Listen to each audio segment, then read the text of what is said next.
ఎంత ఉన్నారు, వీళ్ళు ఎంత ఉన్నారు అనేది.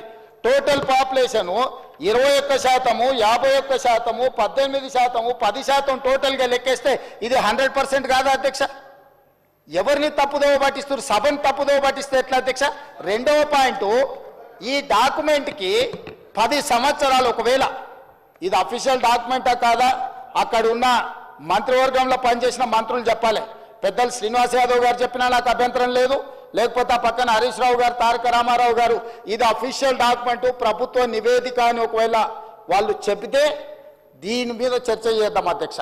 ఒకవేళ ఇది అఫీషియల్ డాక్యుమెంట్ కాదు, మాకేం సంబంధం లేదని వాళ్ళు చెప్పిండ్రంటే దీని ప్రస్తావనే తీసుకోవాల్సిన అవసరం లేదు అధ్యక్ష.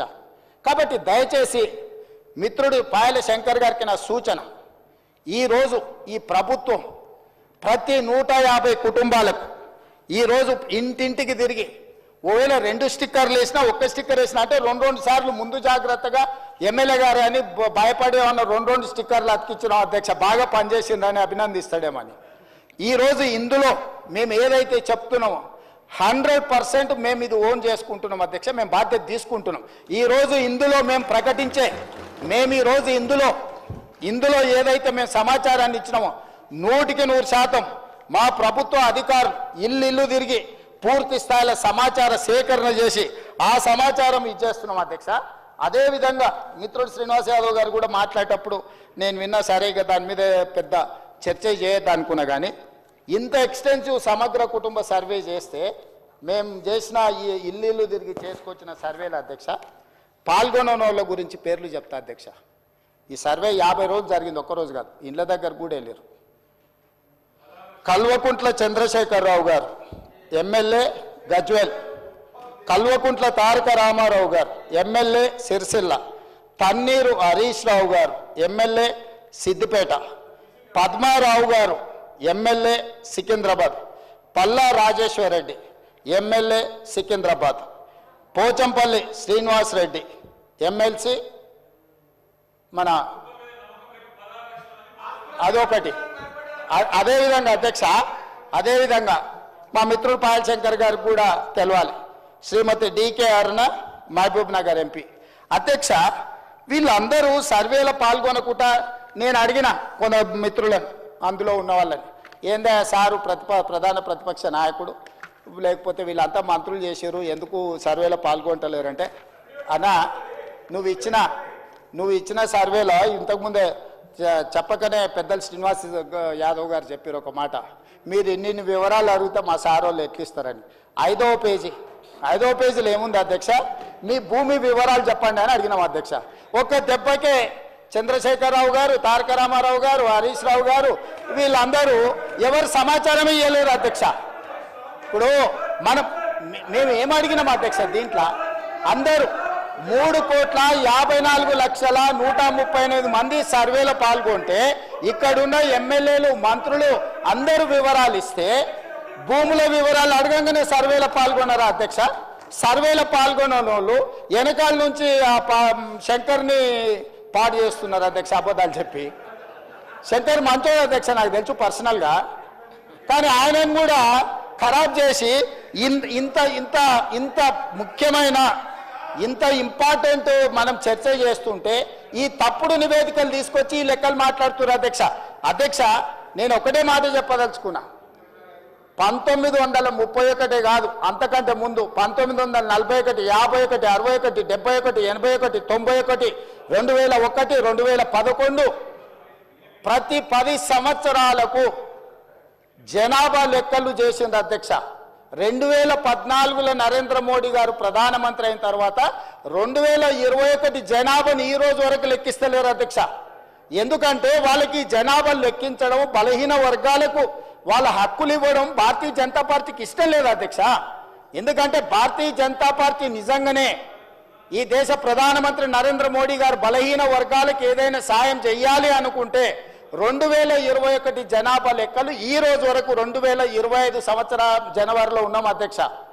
21లో లెక్కించాల్సిన జనాభా స్వతంత్రం రాకంటే ముందు, స్వతంత్రం వచ్చినాక 70 సంవత్సరాలు కంటిన్యూస్గా జరిగిన జనాభా లెక్కలు నరేంద్ర మోడీ గారు ప్రధానమంత్రి అయిన తర్వాత ఎందుకు జనాభాను లెక్కించలేదు?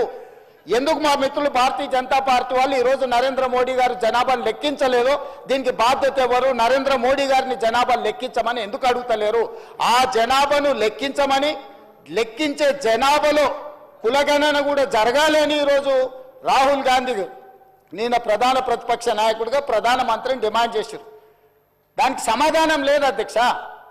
ఒకటి, వీళ్ళు సమగ్ర కుటుంబ సర్వే అని చెప్పి 10 సంవత్సరాలు చేసుకొని ఒకటే కుటుంబం ఈ డాక్యుమెంట్ దాచిపెట్టుకున్నది అధ్యక్ష త్రిజోరీలా.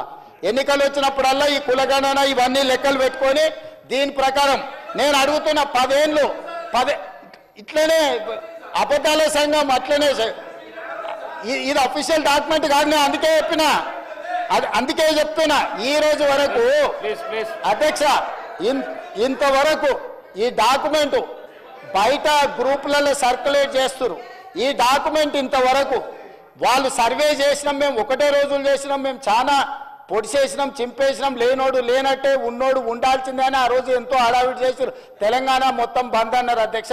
7 గంటల నుంచి 7 గంటలు 12 గంటలు చేసినామన్నారు. ఈ డాక్యుమెంటును మంత్రివర్గ సమావేశంలో పెట్టి మంత్రివర్గం ఎందుకు ఆమోదించలేదు? ఈ డాక్యుమెంట్ను 10 సంవత్సరాలు ప్రభుత్వంలో ఉన్న వాళ్ళు శాసనసభలో ఎందుకు ప్రవేశపెట్టలేదు? ఈ డాక్యుమెంట్కు లీగల్గా ఇదే ఒకవేళ అయితే ఎందుకు ఈ ప్రభుత్వం ఈ నివేదికను బయట పెట్టలేదు అధ్యక్ష? ఒక కుటుంబం ఎందుకు దాచిపెట్టుకున్నది డాక్యుమెంట్ను? అంటే ఒక కుటుంబం కోసం సమగ్ర కుటుంబ సర్వే చేసి ఆ కుటుంబం రాజకీయ ప్రయోజనానికి వాళ్ళు పెట్టుకున్నారు. ప్రజల కోసం మేము చెయ్యాలని ఈరోజు ఇంటింటికి వెళ్ళి ప్రతి 150 కుటుంబాలను గుర్తించి ప్రతి 150 కుటుంబాలకు ఒక ఎన్యూమరేటర్ను పెట్టి రోజుకు 8 నుంచి 10 కుటుంబాలే ఒక్క రోజులో చేయమనలేదు అధ్యక్ష. 50 రోజులు నిరంతర ప్రక్రియ చేసి 50 రోజుల తరువాత 100% పారదర్శకంగా ఈరోజు సామాజిక ఆర్థిక రాజకీయ కులగణన సర్వే చేసి ఈరోజు ఇక్కడ పెడితే వాళ్ళు ఎక్కడో కాకి లెక్కలు తీసుకొచ్చి చెట్ల మీద ఇస్తరాకులు కుట్టినట్టు ఎక్కడెక్కడో వివరాలు తీసుకొచ్చి సభలు పెట్టి ఈ సభను ఎందుకు తప్పుదో పట్టిస్తారు అధ్యక్ష? 2011 జనాభా లెక్కలు తప్ప ఎక్కడ కూడా అధికారిక లెక్కలు లేవు. ఆ తర్వాత 2024లో కాంగ్రెస్ పార్టీ అధికారంలోకి వచ్చిన తర్వాత చేపట్టిన ఈ సర్వే మాత్రమే అధికారిక డాక్యుమెంటు. ఇంత మించి అధికారిక డాక్యుమెంటు లేదు.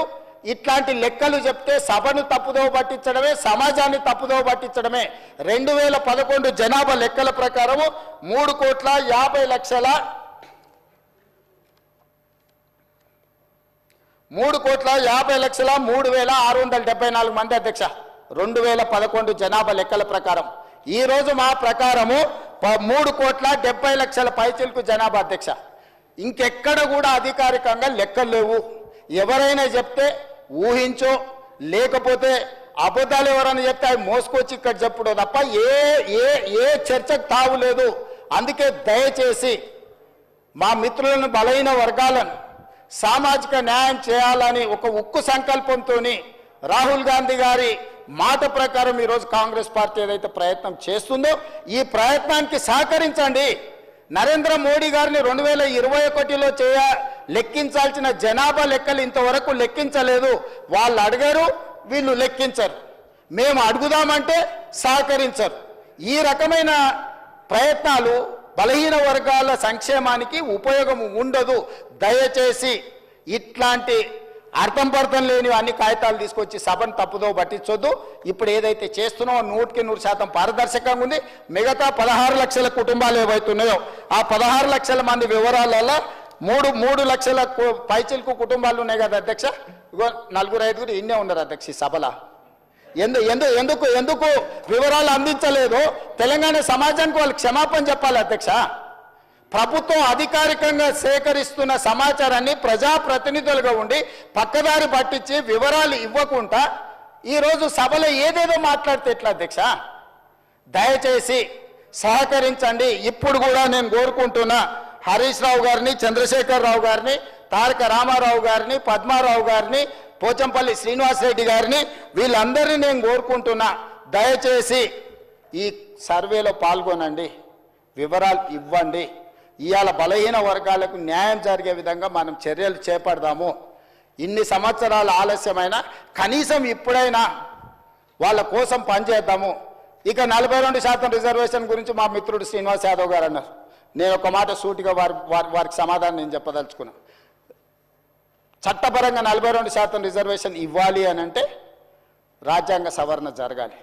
కానీ రాజకీయంగా వినండి రాజకీయంగా ఈ వేదిక మీద నుంచి నేను మాట ఇస్తున్నా. మా పిసిసి అధ్యక్షుడి గారితో నేను మాట తీసుకొని వచ్చిన అధ్యక్ష. మా పిసిసి అధ్యక్షుడు మహేష్ కుమార్ గౌడ్ గారిని నేను అడిగిన, ఒకవేళ చట్టపరంగా 42% ఇవ్వడానికి అవకాశం లేకపోతే పార్టీ పరంగా రేపు జరగబోయే స్థానిక సంస్థలలో కాంగ్రెస్ పార్టీ 42% సీట్లు ఇస్తామని చెప్పినాం అధ్యక్ష. ఇవాళ మేము సిద్ధంగా ఉన్నాం, మీరు సిద్ధంగా ఉన్నారా? నేను ఇవాళ సూటిగా అడుగుతున్నా బీఆర్ఎస్ను బీజేపీని, మా పార్టీ 42% రేపు జరగబోయే స్థానిక సంస్థల ఎన్నికలల్లో 42% సీట్లు మా పార్టీ ఇస్తుంది. ఇది మా కమిట్మెంట్. మీ రెండు పార్టీలు నేను సవాల్ విసురుతున్నా, మీరు రాండి, ఈ వేదిక మీద నుంచి మాట ఇవ్వండి, 42% ఇద్దాం. చట్టాన్ని సవరించే చట్టంలో ప్రొవిజన్ వచ్చినప్పుడు చట్ట ప్రకారం ఇద్దాం. ఈ రోజు రాజకీయంగా నైతికంగా మనం కట్టుబడి ఉండి 42% బలహీన వర్గాలకు సీట్లు ఇద్దాం. మీకు చిత్తశుద్ధి ఉంటే ముందుకు రాండి అని చెప్పి నేను వారికి సూచన చేస్తున్నా అధ్యక్ష.